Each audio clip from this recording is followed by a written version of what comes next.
All praises to Yahweh Bahashim, Yahweh Shai Bahashim, Rakakadash. Double honors to the apostles at Great Millstone. Peace, blessings, and honors to all the brothers in this truth. Worst economic plunge in history.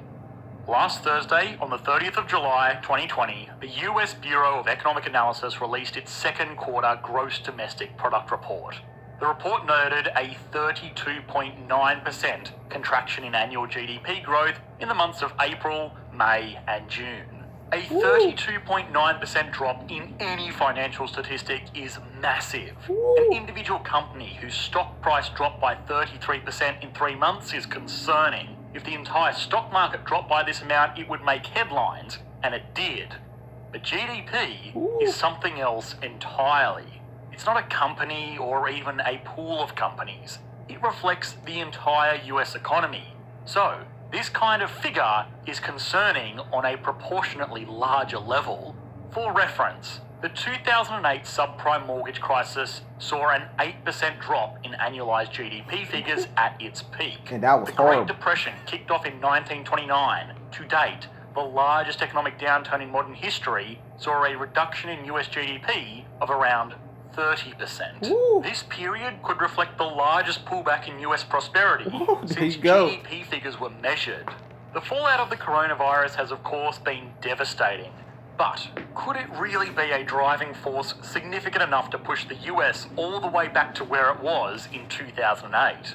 For close on a century, developed economies have almost assumed growth is a given. There are ups and downs, obviously, but the march of technical innovation and industry means that the markets will grow at 8% per year, the economy will grow. I'm gonna leave it at that, man. About 33%, 32 point something percent. It decreased. Man, that's a lot right there. Like he said, any business take that type of hit is pretty much over, but the whole US economy took that type of hit. Dang. It's over with. Ain't no return. Ain't no making America great again, man. You got to deal with that. That's completely horrible right there, man. Worse than ever before. Honestly, in 2008, 2009, that was horrible times, man. People still tell frightening stories about those times. So how much even more now? How are they going to be able to bounce back from that, man? You know? And like the scriptures say, it's just because of their pride. You know, they knew what they had to do, you know, but their pride, you know, and people, you know, get these credit cards, they spin out of control, you know, and it comes down to, you know, they're not a nation of the Lord. You know, they don't keep the law, statutes, and commandments, which stop you from doing some of these mistakes, you know, living beyond your means, you know. Same thing with the US, spending all their money on military so they could rule by the sword, you know, and stuff like that. And ultimately, it's the Lord that's doing it. But let's bring out a verse. Let's bring out a verse to back what we saying, because it talks about this in 2nd Esdras chapter 15, verse 18. For because of their pride, the city shall be troubled, and the houses shall be destroyed, and every man shall be afraid. So it's because of their pride, man. And it's only going to get worse. That's right now.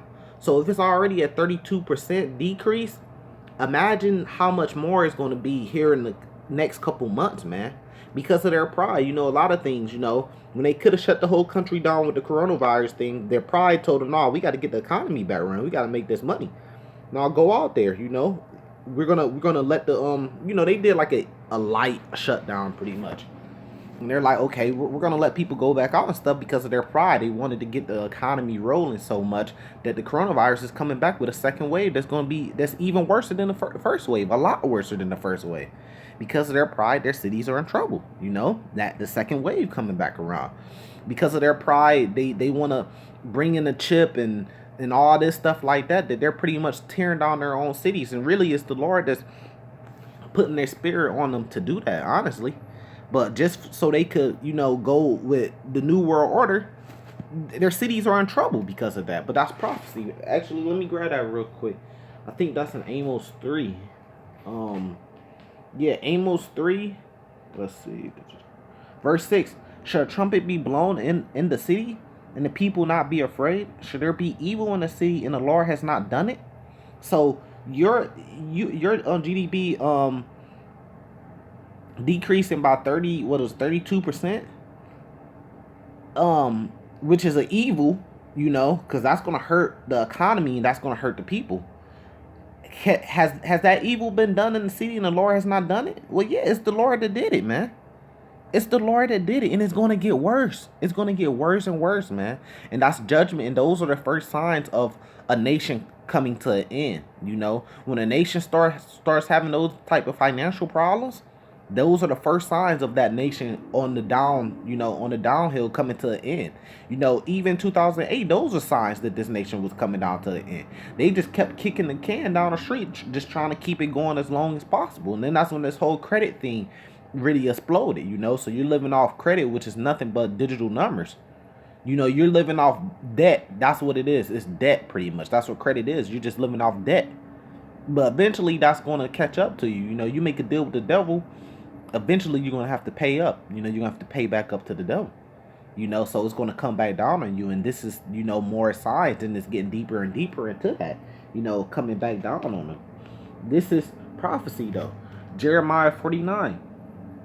Verse 13, I have sworn by myself, saith the Lord, that Basra should become a desolation, a reproach, a waste, and a curse, and all the cities thereof should be a perpetual waste. So what's going to happen? You know, all these cities are going to be a perpetual waste, man, a desolation. First, you know, financially it's coming down and stuff like that. Spiritually, it was the first thing. It's already been done away spiritually, man. America is the most wickedest place on earth, man. That's why it's called spiritual Babylon, spiritual Egypt, and Sodom and Gomorrah. You know, because it's the most wicked place on earth. It's all those things put together. Spiritually, it's already been out the window. Financially, it's out the window. And then physically, it's going to be a desolation. It's going to become a desert place, man. Thus say the Lord, you know. Basra should become a desolation. Why? Because, you know, they don't want to repent. If they would have repent as a nation to the Lord, maybe there'd be some mercy on them. Like the other nations, their cities are going to be destroyed and they're going to go into bondage, into slavery too. But the thing is after their bondage and slavery, after a period of time, they're going to be able to go back to their lands, you know, their lands of their heritage that the Lord gave to all the different nations, you know. But the so-called white man here in America, he's not going to be able to go back to his land. He's not going to be able to have cities again. He's going to be utterly wiped off the face of the earth and destroyed, man. Thus say the Lord, and that's justice. You love justice, right? That's justice. This is Obadiah. You know, verse 10. For thy violence against thy brother Jacob, shame should cover thee, and thou should be cut off forever, right?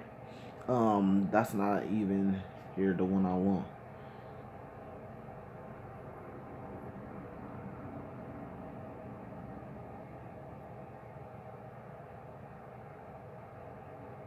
Yeah, right here, verse 18. Right? And the house of Jacob should be a fire, and the house of Joseph a flame, and the house of Esau for stumble. So his house, where's his house? His main house is here in America. That's his stronghold.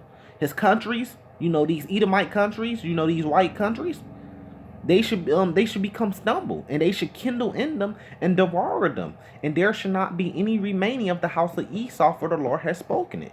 So there's not going to be any remaining of the house of Esau. Meaning Esau is going to be wiped completely off the earth, man. For, you know, the violence against his brother.